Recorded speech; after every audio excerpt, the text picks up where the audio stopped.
Bu videoni bitta ko'rib olinglar-da. Kraksni oldilar tanisa kerak edi. Kraks degan o'yinchini taniysizmi?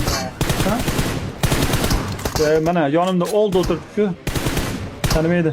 Men ham tanimayman, masalan. Oldindan bu dinozavrlar davridan beri istadiyim o'ynab. Ha, istadiyim menlarni kuzatib boraman. Lekin bunaqa o'yinchini tanimayman.